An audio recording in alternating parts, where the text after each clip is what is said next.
The illustrious Jabba bids you welcome. I'm going to regret this. I'm Pete Mitchell. He's Peyton Jones. And this is the Church Planter Podcast, brought to you by Church Planter Magazine.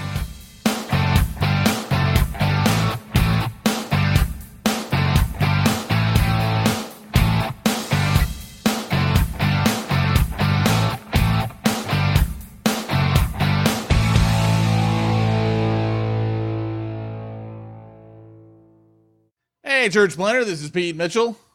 And it's Peyton Jones with an apple in my mouth. And only an for a afternoon minute, though. podcast. I got an apple in my mouth and an afternoon podcast. Hey, that's what happens on the afternoon podcast. Anything can happen in the afternoon podcast. Pretty much anything. Hey, I just got done with lunch with Doc Pierce. Oh, you did? Yeah. How's he doing these days? He's doing good. He's doing real good. Bad. Now, did he hire you, and that's why you threw his name out there? So, by the way, if you need chiropractic, yeah, boom, done, in the can. No, I don't think he's a chiropractor anymore. I think he sold his business. Really? Yeah, he sold it. What's he do now? What's he do? Oh, from what I understand, he pretty much just sits around eating bonbons and chilling. Nice. You know, he's golfing all day. You know, he's a fellow gun lover, right? He's a CCW guy. Is he really? Oh, yeah. Oh, yeah. We've gone to the gun show together. That's how you know if you're my real friend. Have you gone to the gun show with me? No, but have you seen that in Anaheim in a couple days they're bringing Halo? I did. You tagged me on that post. Oh, my gosh, dude. You know why I tagged you is because I'm like, I know I'm going to forget about this, and we so need to not forget about this. We need to go. Here's the funny thing. I've played Halo, but I got to this one level, and I couldn't get past it, and now it just sits on my iPad, and I've never tried it again. Was it the infamous car level at the end? Oh, I'm not even close to the end. You got to understand, Spider Solitaire is about as freaky as I get on games. And yet, ironically, you worked for a video game company. So it was like... Isn't that funny? I know, right? I had so many friends who were like, you work there? You work with Baldur's Gate people and Black Isle Studios? And I'm like, yeah, they're all jerks. Shut up. So, really funny thing about that, and I did not know that you worked for the company that did Baldur's Gate, because that game's epic. Like, is it? You look at it now and it's really lame, but like for people that are into like World of Warcraft and all that kind of stuff, that was like that was a game that kind of started it all. One of the games that they made that they pumped millions into was called Messiah. And you were a little cherub angel who would come down and possess people. And that game blew up people's computers literally. Like, the graphics were so intense. It was causing people's hard drives to have smoke come out. And it total flopped because of everything that happened. And I still remember this one guy. I was in the office with him, and he was talking to my boss. And he goes, well...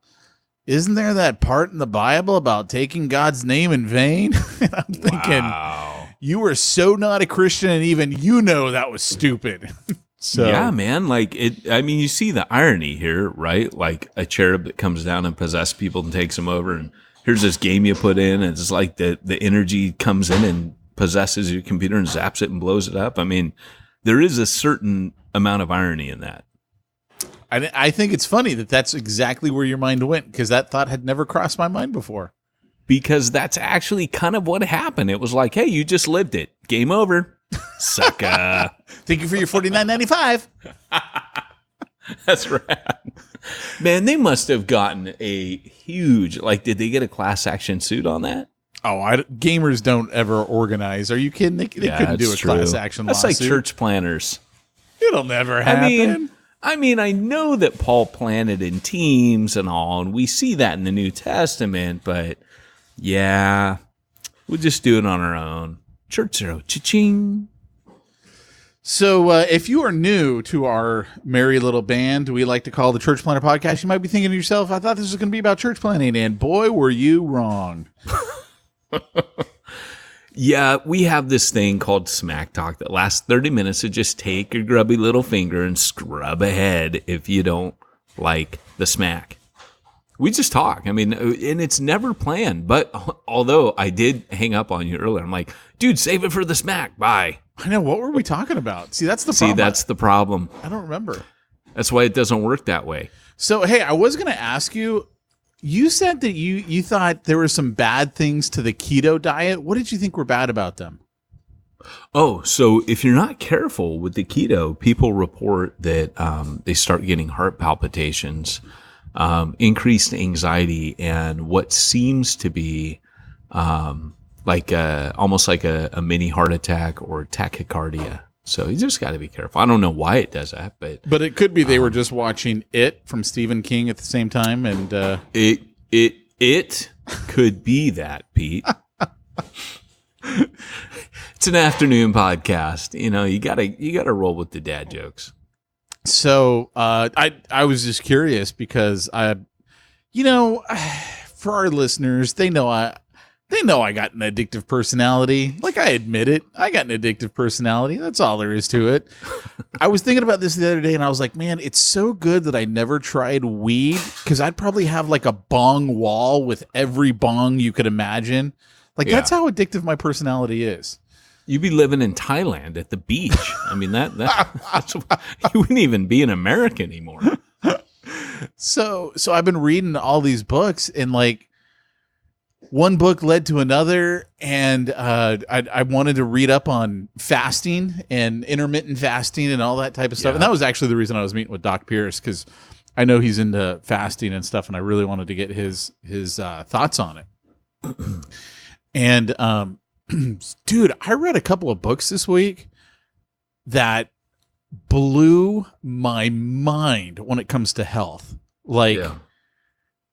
Like this guy, he's a doctor, like a medical doctor. He's a kidney doctor. And he is full on reversing type 2 diabetes in patients. Like, what was his name? Jason Fung. Okay. And that wasn't why I read it, but I ended up even reading that book because I was like, dude, I've never heard that. And one of the lines... Did he mention by any chance Richard Aguilar? I don't know. In that book? Because that's a friend of mine. He does some pioneering work in that. Well, what was amazing is, like, he's got clients who've been on, insulin for 20 years, and he's gotten them to the point where they're not technically diabetic anymore. Like, their blood work, they're off all medications, their blood work's back normal, and you're taught the exact opposite. Like, my whole life I've heard from my family, because it runs in my family. I've been told, it's a progressive disease. It's just going to get worse. That's the only thing. It's always going to get worse.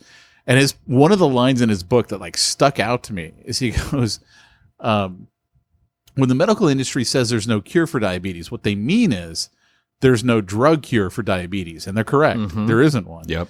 He goes, but we're successful at doing this because this right over here is a natural cure for it. And it's basically diet and fasting. Like he does a ton of fasting, but he lists all the studies. Like, he's not like making up stuff. He's a medical doctor, and he's like, this study and this study and this study and this study, and this is, and this is why this happens when you take insulin, and it like literally blown. And then you can't argue with the actual numbers, like the blood test.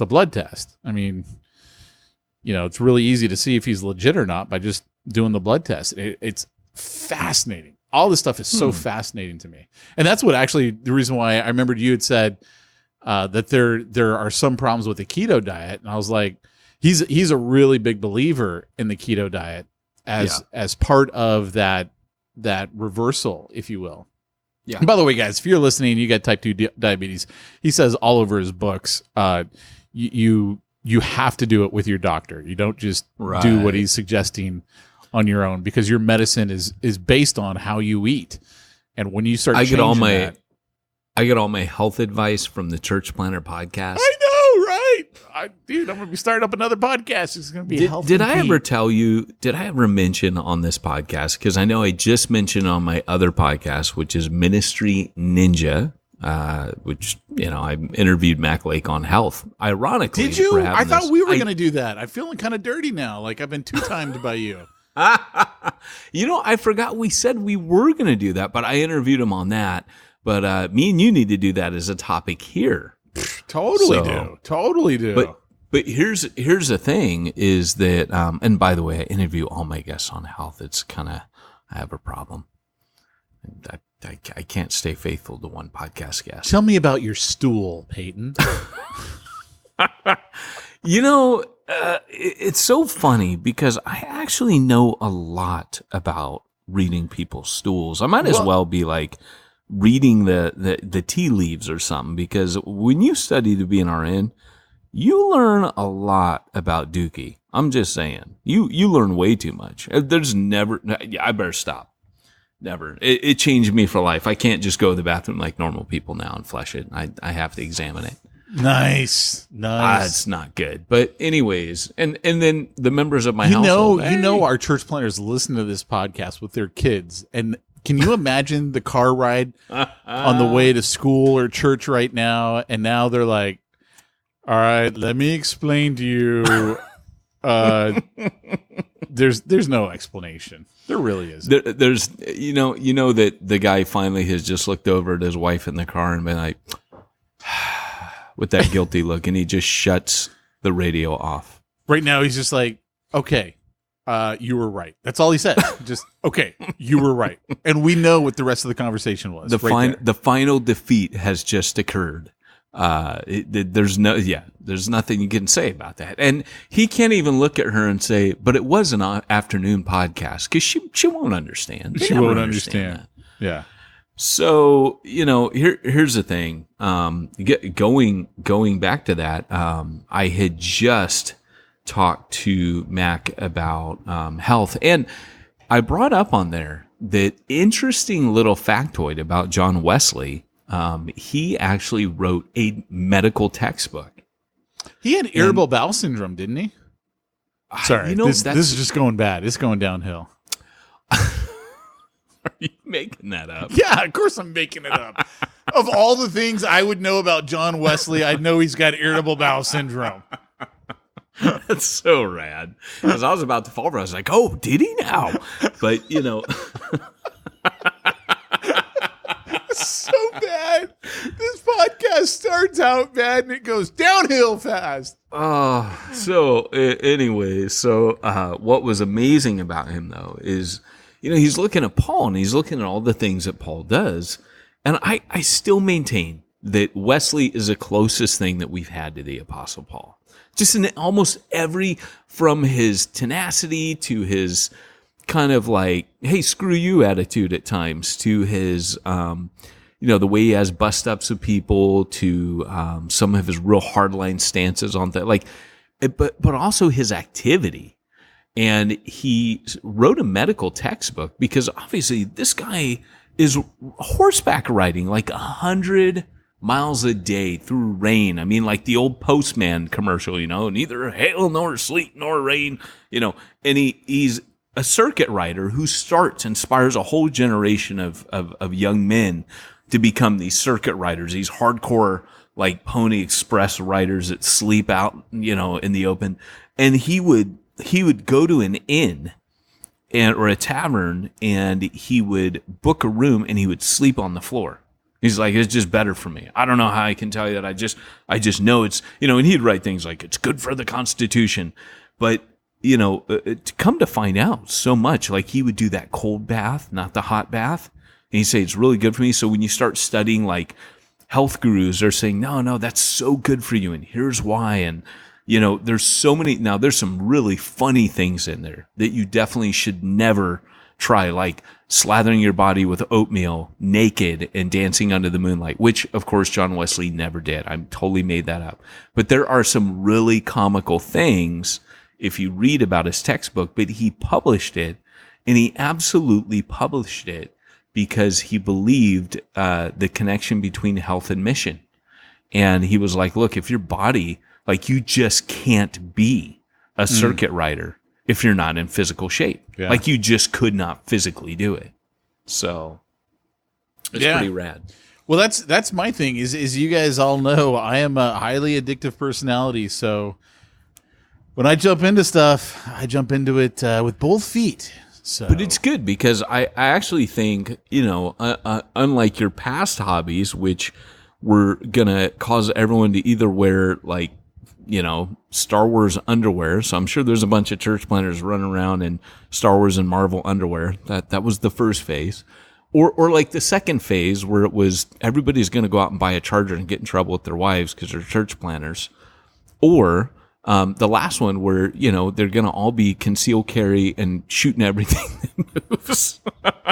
You want to keep going down to the waistband during the church service.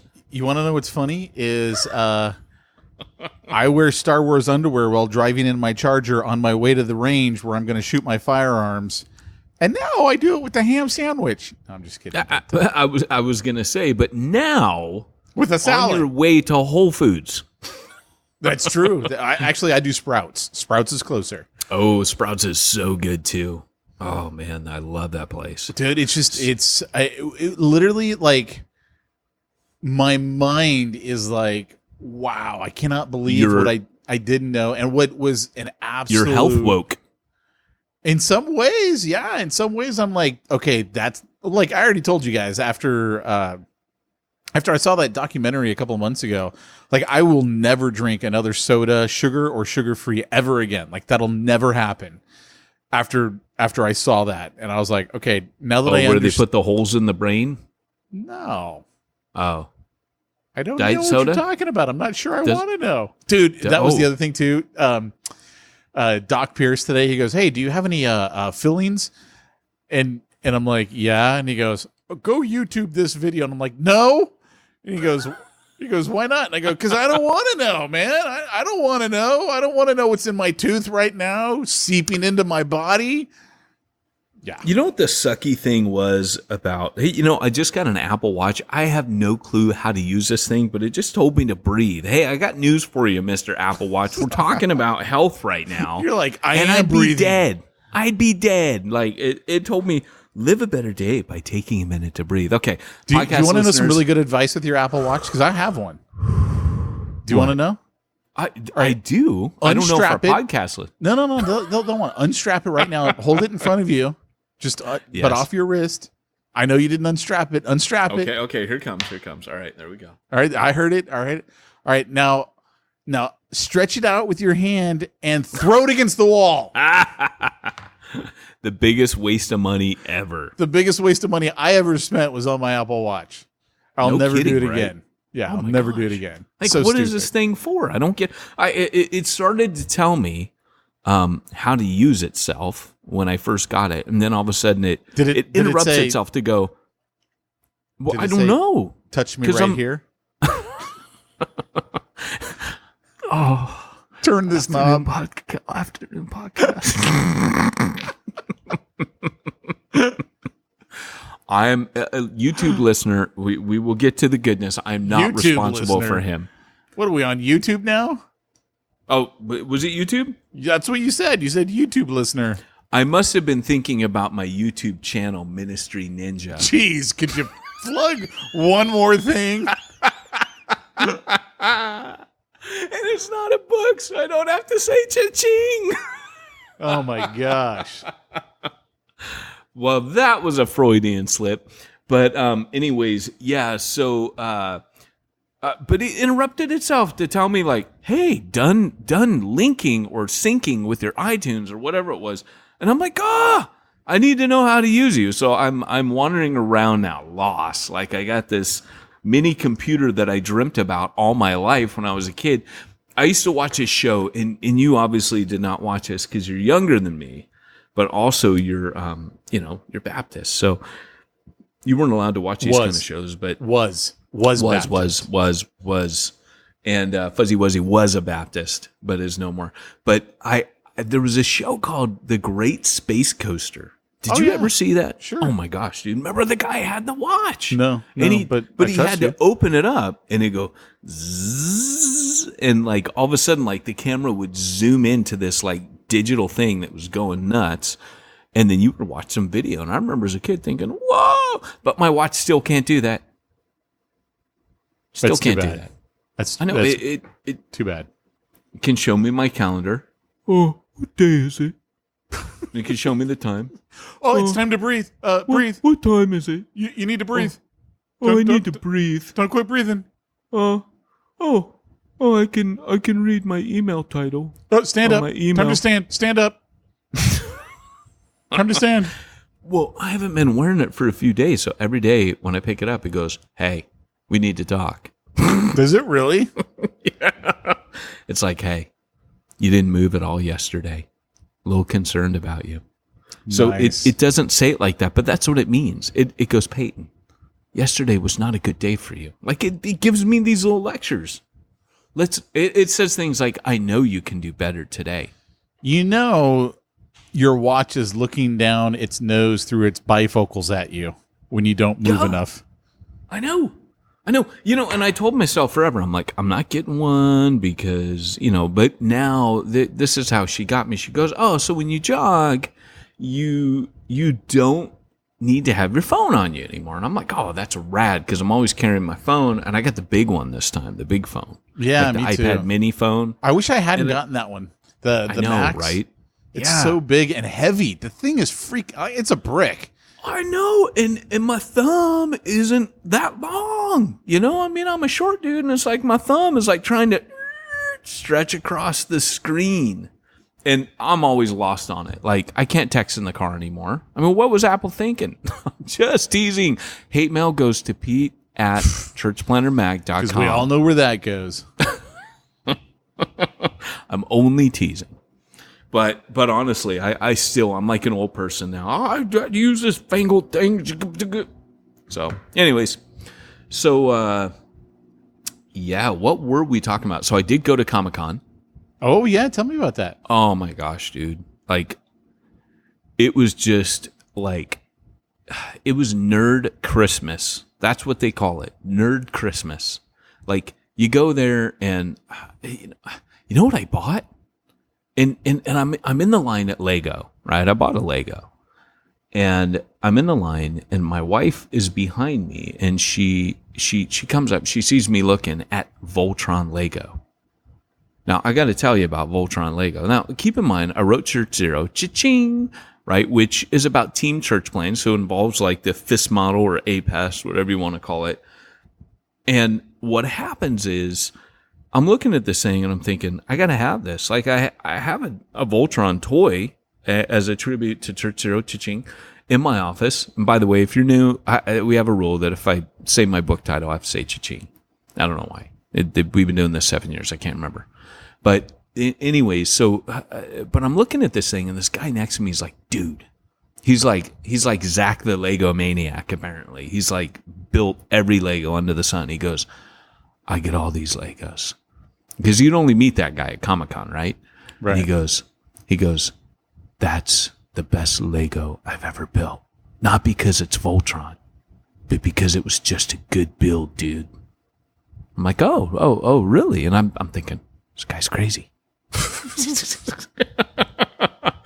And then my wife comes up and I'm looking at the price tag. Like, it's big. And what he said, and this was cool. This actually kind of tipped me over. First, he uses the marketing, it's not going to be around forever, He goes, "Actually, I'm surprised they have that because it's not in the stores anymore." So I'm like, oh no, scarcity, right? Fall into that marketing trap. But he's not an employee, he's a customer, unless he was a Lego plant.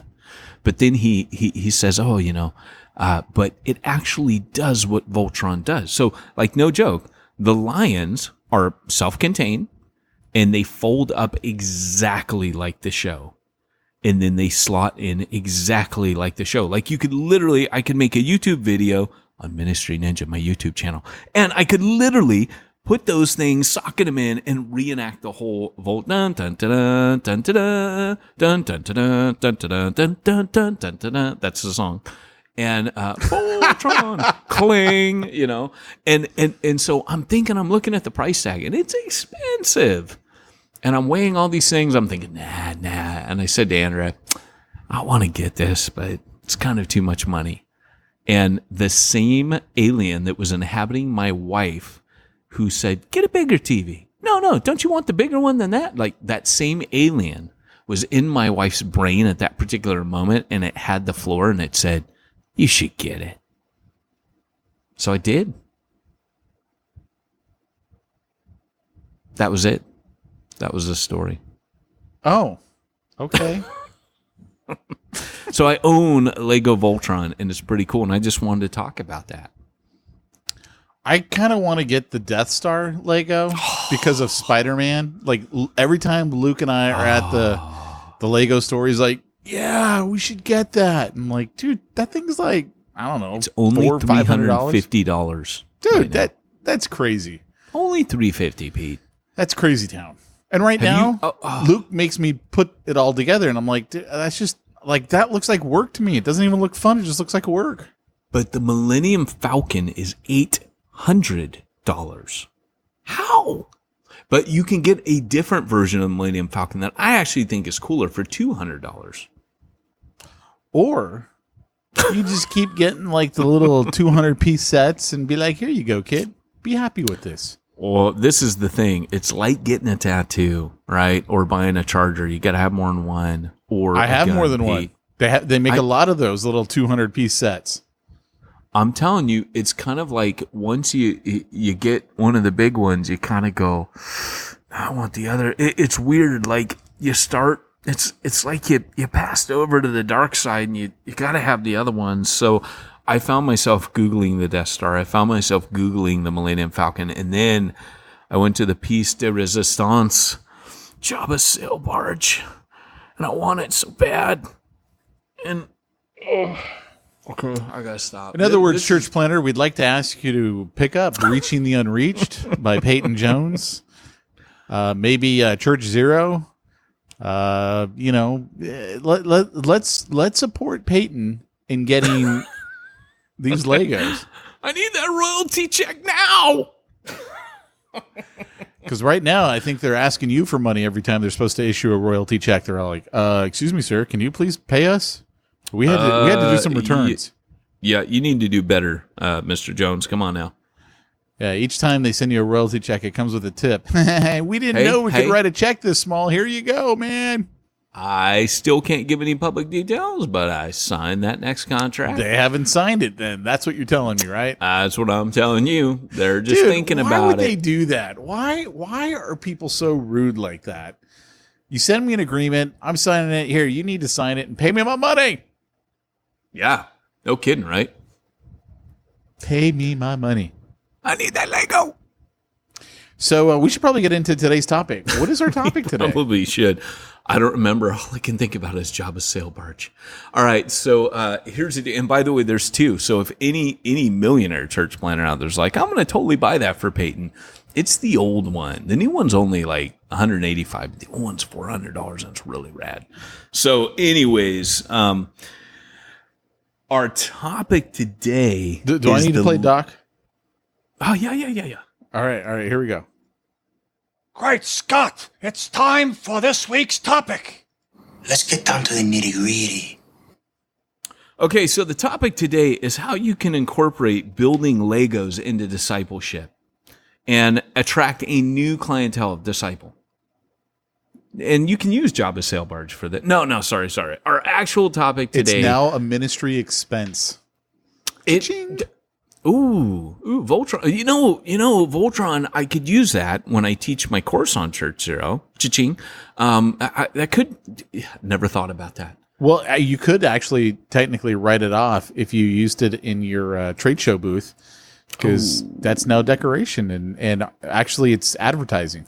So no joke, years ago, everybody showed up. He-Man showed up. Mr. T showed up. Remember that? Mr. T at my booth? And, I remember.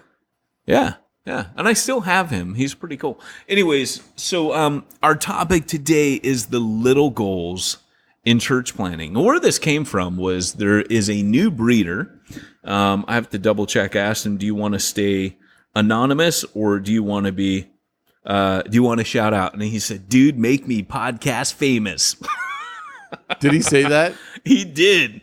So he's a new breeder. His name is Dustin Morrow. And he is a church planter in Texas, part of the network that I run. He is a barber, And he's the guy, I think I've mentioned before, that he says they get in that barber chair and it might as well be, I'm Father Confessor. And they're like, Father, forgive me, it's been 2 years, and they just sit there and tell him their sins.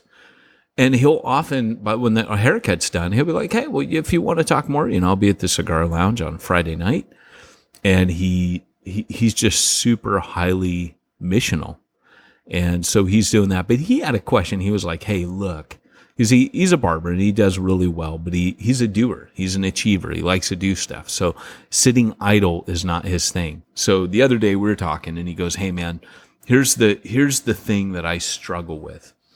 And I think a lot of people struggle with this. He goes, my question is, I'm realizing that I make huge goals when it comes to anything in my life, business, ministry, whatever. And I'll have this huge goal and I'll stick to it. But he goes, what's kind of become apparent to me, and for the people that are always on this journey with me, I don't celebrate the small wins along the way. And some people really need that. And so I thought his question was absolutely brilliant, because what he was saying was, Peyton, what are the small goals? Like, if I'm a big goal guy and I'm cool being a big goal guy, but I realize not everybody around me can handle that. And he said, so what would the small goals for a church planner be?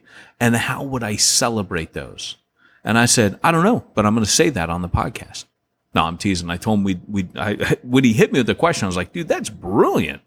Like, I would have never thought about that, but that is actually an amazing question. Were you expecting me to chime in with something? Because I got nothing.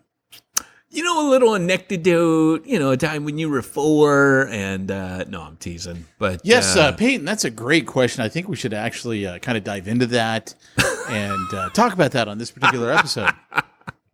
Well, please, and you know what happens. I'll just keep talking. So, it's really cool because I wonder, like, are you kind of that way? Do you celebrate the small goals?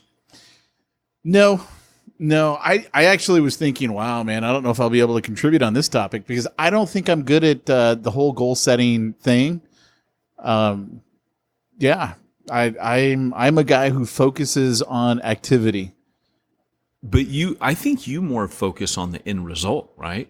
That's kind of what your eyes on is the result. Not really the end result as so much the activity, because if you focus on the activity, then you'll keep going up. If you focus on the end result, then as soon as you hit it, you plateau. Because you're like, I hit it. I'm cool. Oh, wow. But like, if I know, okay, in order for me to make money, like last week I did a webinar. We sold 18 units of $1,000 product. Really good, right? So if my focus is, okay, what's my webinar this week? Who's my audience this week? Then I'll keep doing it. If I just focus on, well, I need, basically 20 grand after expenses each month to pay all, well, I shouldn't say after expenses, but I need that for my expenses for business and everything. Then I'm done. Okay. I just did 17. I mean, I got way more than that in residuals coming in. So cool. I'm done. And then I won't work anymore. So I can't focus on the result. I personally have to focus on the activity. That's cool. That's actually or pretty I'll plateau, cool. And I don't want to plateau. I never thought about that. Well, I think where it was coming from for him and for a lot of people is kind of like, picture like you're on a road. You get those road signs that tell you, and I don't know if you feel this way. I know I do. When I'm on a road trip, because I make that beast of a drive from San Diego all the way up to Bend, Oregon, sometimes about once a year. And, when you see like, hey, Klamath Falls, a 260 miles when you hop on the 97 or whatever it is. And then you see that whittling down on a long drive and you're seeing like, 40 miles. Cause you're going to stop there and you get that Dutch Brothers coffee. And, you think, oh, cool, 40, but it's good to be reminded. If I didn't see a road marker in 260 miles, I might be starting to wonder like, how long is this going to be? And, when do I start feeling good about this? This is a really long haul. And I think marathon runners do that mentally. They count off miles. I know that when it comes to alcoholics or any narcotics, any of the AA groups, they would celebrate the small victories. Like they would say, hey, you made your 1 day, you made your, what is it? I can't remember. Is it like a 1 day, 30 day, 60 day, 1 year, 5 year? And then I don't know if they go beyond 5 year. I think they just talk about it, but they get that medal, at those markers. And it's a way that 30 day is a big deal. The 60 day is a big deal. And past that, it's like, well, you made 60, you can make a year now. And so that's celebrating in the long haul of lifetime sobriety. It's celebrating those little milestones. And that's what he was saying my team needs. So let's jump in and talk about it. I'm not a goal. I'm a list maker and a task. I'm a task crosser outer. Maybe that's the best way to put it. But when it comes to goals, the person that's helped me see this is probably the guy that helps most Christian leaders these days on this is Michael Hyatt. And that's because by the time I moved back, that dude was talking platform and I had a book coming out and I was like, oh yeah, my publisher talked about platform. What is that? And I still suck at platform, I think, but one never knows. But the reality is I started tapping into him like, this is good stuff he's saying. I never heard this stuff, right? Like I wasn't a nerd, wasn't a business person, so I don't know this stuff. But he would say, hey, rather than approaching your year as a series of tasks or your schedule, have goals. And then put your tasks within those goals and remind yourself daily, this is the goal. And these are the things I need to do to get there. And then he says, break it down a year. He has that yearly planner. And I found that really, really helpful. And the most helpful thing for me in that was, let's say he has 8 goals for the year, 10 goals for the year. I don't remember why it's not 12, but at the end of that, he has a reward. Like, so he has the motivation written there and you can look at this at a glance, but he says, reward yourself for each one.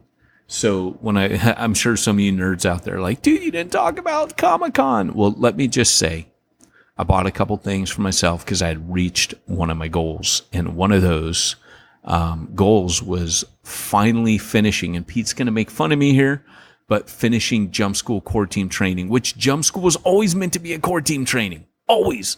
So, but anyways, the core team, I finished and if you're it. wondering what jump school he's talking about, so am I. So, good luck figuring that one out.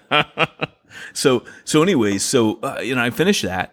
And then the other day, I was like, okay, I'm one lesson away from my next training, which is a citywide network training. That's something that's a cohort training that I'm developing right now. I'm one lesson away from that. So I'm like, okay, there's another huge milestone, and I'm celebrating. That's like a big thing, right? Like that would be the big boulder. It's not the little thing. So I'm not that great. I've gotten better at celebrating the big goals. And rewarding myself on the other end. So if I want to buy Voltron, I don't feel bad because I go, you know what? That's a way of just saying, hey, Peyton, you know what? You put a lot of work into that. Well done. Have yourself a Voltron Lego, right? Which, by the way, I don't normally buy Lego. Like, it's just kind of a thing. I was at Comic-Con, it was there in Voltron, and I don't know, and I lost my mind. But, the reality is I'll build it with my daughter. But as far as the smaller goals, it just kind of made me think, like, yeah, I do think that would be good for planners. So the first thing that I mentioned to him on the call was, first off, I think character. When I think of church planners and character now, I think in the terms of health. I don't think in the terms of morality. Morality surely comes into it, but I see morality, when we talk about morality for a church, as a type of spiritual, psychological, and emotional health. So if a guy's having emotional affairs, he's got an issue with, there's some area in his life that God's not filling. If a guy's looking at pornography, there's some area in his life, some wounded part of his psyche probably. There's all these, or there's something that's not healthy in his marriage. And so what I would do is I would, and I've done this in my training recently, is put indicators of health on the planner so that he can self-assess where he or she is at and say, well, this is where my marriage is. This is where my mental health state is today. Or in the other case, my physical, because all of this is tied up with your physical. So like, people don't realize this, but like if you go swim in the ocean for like an hour, you're going to feel energized and you're not going to feel tired. You're going to feel refreshed. Something changes in your physical anatomy. Your mindset changes. The endorphins get released. There's all these amazing things that happen. Now that you're geeking out on health, Pete, you'll know what I'm talking about. There's just a difference. Your body starts to feel better and tighten up so you can work better. Your body's not in pain. You're not slothful. You'll feel all that. It's a knock-on effect. So, one of the things I do is I have planners, they gauge themselves on like a scale of health, right? Which any church planner assessment you go to ought to be doing this for you. This is like a self-assessment for church planners. So if you come out healthy, and there's a way to grade yourself, then I think that's a win. Am I healthy? Am I not healthy? What's the win on health? And then if you go beyond that, because this is where I have to start, because to me, if the church is really just people and you're going to lead that, then you are more important than your church plant. So the church plant can wait. Like if you're not healthy, it can wait, right? I'd much rather have someone do something like that and go, maybe I'm not healthy enough to plant right now. And you're never going to be in perfect health, but that's a win. So going on from that, you would then look at your team and you'd have your team do the same thing. Are they healthy too? Right? That would be another goal, making sure that my team is healthy, right? But first, before you do that, you've got to recruit a team. So when I was talking with this planner, the next question came up, well, hey, I'm kind of a small launch guy. I'm not a big launch guy. And, most planners I work with are small launch guys. But one of your, you could have your goals be things like recruiting a team to the optimum size. Well, what's the optimum size? Well, how long is a piece of thread? If you want a crowd, because you don't want to go out and reach people, then you can just have a crowd and look pretty hip-hop and happening without actually having to do any evangelism. Ouch. Sorry if you're a big launch guy, because you're feeling that burn right now. And I'm just saying, like, I don't mind a big launch, but I mind a big launch that is in the absence of reaching people. So you can have a big launch, but don't use a crowd to substitute evangelism. So, but again, and that would be another one. Gosh, that brings up another one, that we have a mission. What's our mission? Have we defined our mission? Do we know what we're called to do as a church? There's a million different things God could be calling this old. So you define your mission, right? Then you put steps and actions into place that you're going to do. So like, you'll know from Refuge Long Beach that our mission was a moving target. And I still think that, like when people are like, that's what we're going to do on the 5-year plan. I struggle with that because Holy Spirit moves like the wind. And if he opens a big giant doorway, I'm going to walk through it. I'm going to be like, well, that doesn't fit in with my 5-year plan. That's, and I'm being careful what I say here because I don't want to undermine what other people have said that's been really helpful, but that's not the whole picture for me. There's been some really good work.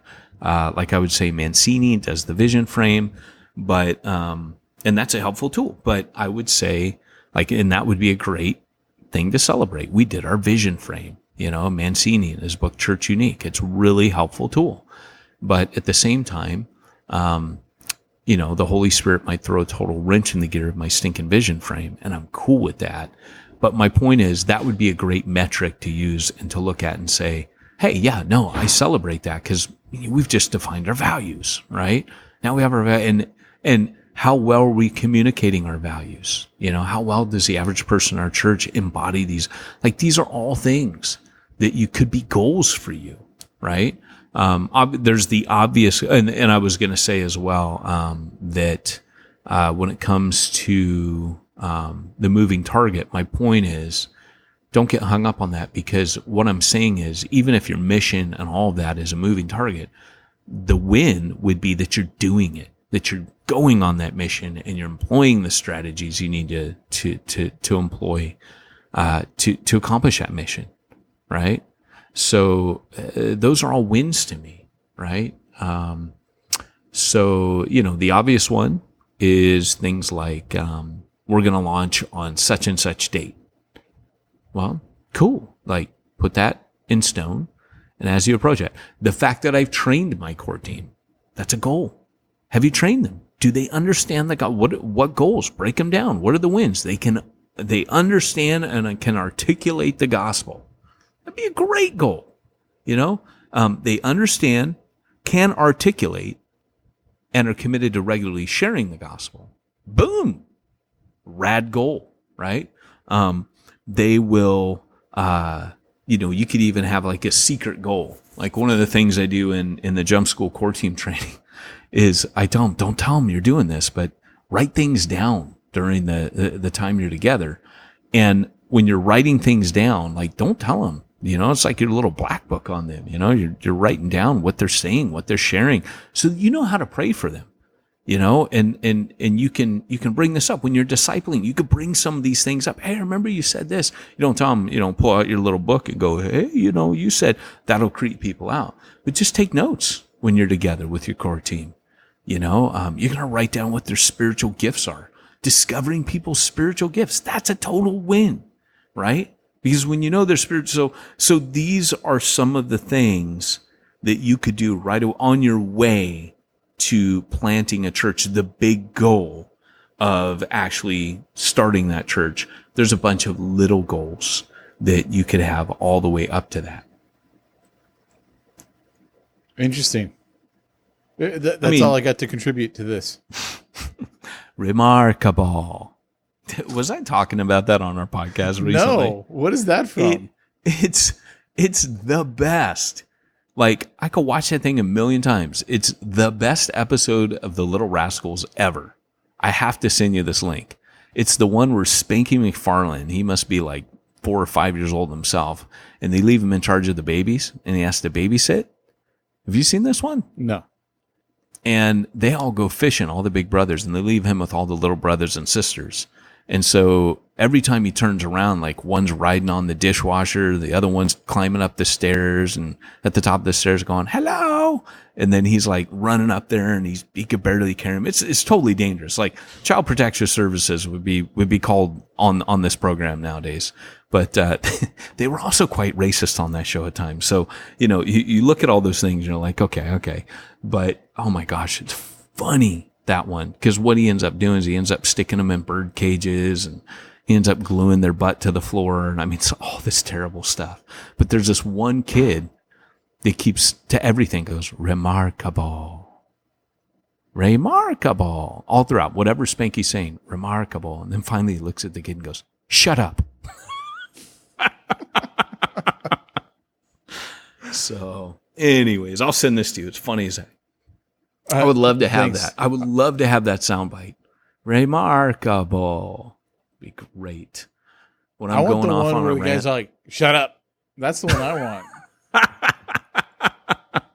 He goes like this. He goes, can you say anything other than remarkable? And the kid goes, remarkable. And he goes, shut up.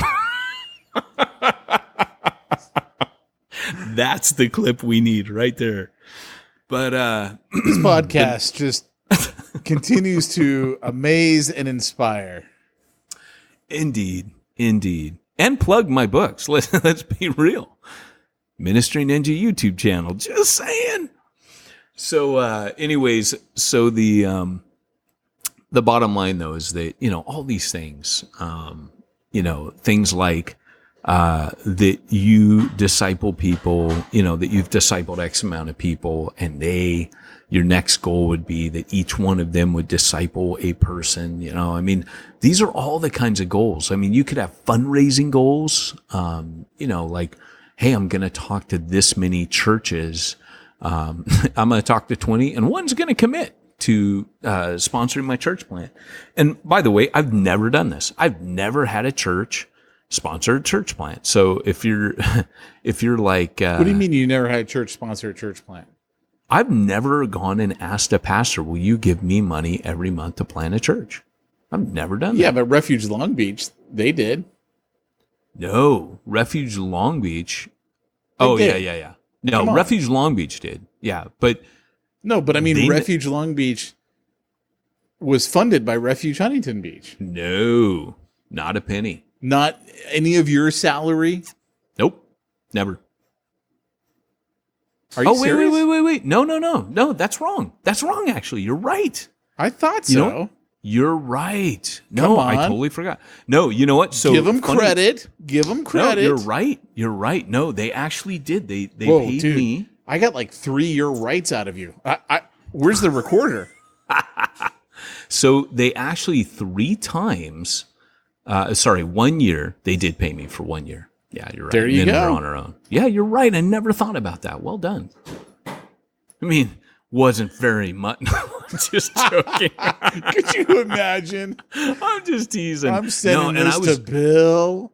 No, you know what was funny is I asked, and like anytime you ask for that, I remember kind of a quick blink, like, and then he goes, "Yeah, we can do that." Like, and I remember thinking, wow, that was a big ask. But out of love for me, he did it. And I forgot about that because I had just come off the mission field. You're 100% right. So I guess I have. Hey, well done me. Apparently I'm pretty good at that. I got a 1-for-1 streak, baby. This is comedy. I just don't remember. See, I'm what you would call the unconscious competent, apparently. But we would call you something. I'm not sure that's it, but Yep. So I hope that helps to answer the question. I mean, I'm just trying to wet your whistle a little bit, guys, and get you a little bit thinking in that direction. But I mean, there's so many things, and of course, if you I can't sell our old training, Pete, because that had all this stuff in it, all these little milestones that you should do. I don't know why you didn't follow my advice and just name it something different. Because they'll all remember it now. No, they won't. They'll have no idea what it is. What in the heck is that? Well, I did call it Jump School Core Team Training. Does that help? No, nothing. No. But see, just by talking about it. Why didn't you name the name of your nonprofit Jump School? Like, seriously. I don't even know how you came up with New Breed and then everything else is Jump School. I don't know either. Everything is Jump School. It's funny. We should have called our network Jump School. But we didn't. I'm planting that seed. You're going to do a name change. It's only $25 to change the name of your company. I've done it. Jump School the network. Jump School the training. Jump School the musical. Jump School the YouTube channel. What I think is funny is anybody who's a longtime listener of our podcast, God bless them for listening to us long term, but they will know everything is Jump School. And I'm not kidding, guys. Seriously, I had a heart-to-heart with Peyton. I'm like, you cannot call this thing Jump School. Please promise me you won't call it that. It was the most heart-to-heart I could have with them. I'm giving them reason after reason. And what does he do? It's Jump School Core Team Training. All he did was add more words to it, but it's Jump School. I did. But it's like that Scorpion and the Frog where he goes, it's my nature. Well, what's funny too is we're in talks with a group to start up another magazine. Jump and School. I knew we had the right title, but I'm like, it needs to be called Jump School. Like it's got to be Jump School. Oh, it's so funny. Yeah, you did say that. Yeah, and Jump School, the trading card game, it's all there. But hey, guys, Jump School, the Reckoning, Jump School Awakening. Ooh, that's your video game coming in there. I dig it. There you go. So hey, anyways, guys, Pete, when you're doing all this, goal setting and celebrating of the small wins and building your Lego Voltron to reward yourself, what are you going to do about your financial needs and your IRS compliance and all that stuff, Pete? Surely you don't have time for that kind of stuff. Well, I'm so grateful that you asked, because one thing that you failed to mention is, as a pastor, which I'm not, but if I were, you could understand. I got all these things I got to do, and if I also have IBS at the same time, I need a company like SimplifiedChurch.com. Afternoon podcast. And Josh Henry at SimplifiedChurch.com to take some of that paperwork off of my plate so I can deal with my IBS. What's that, Pete? What's the name of it? IBS. Yeah. What does it stand for? You meant Simplified Church. Thank God he doesn't listen to, literally, thank God he does not listen to the podcast. Hey, aren't you that thing linked with irritable bowel syndrome? That's right. Go to SimplifiedChurch.com and tell them Peyton and Pete and your irritable bowel syndrome sent you. Well, that's about all we have. Feeling about this. Glad he said it. He said it better than I could. But hey, guys, you've been listening to the Church Planner Podcast, for which we are very sorry. But it's been Peyton and Pete reminding you in the afternoon, and that's our excuse, that if you want to reach the ones nobody's reaching, you need to go where nobody's going and do what nobody's doing. The Church Planner Podcast isn't the podcast that planners deserve, but the podcast they need.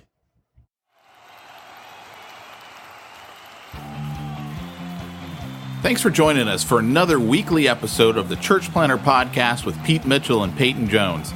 We'd love to hear your comments on this episode of the Church Planner Podcast. Visit us online and let us know what you thought at churchplannerpodcast.com.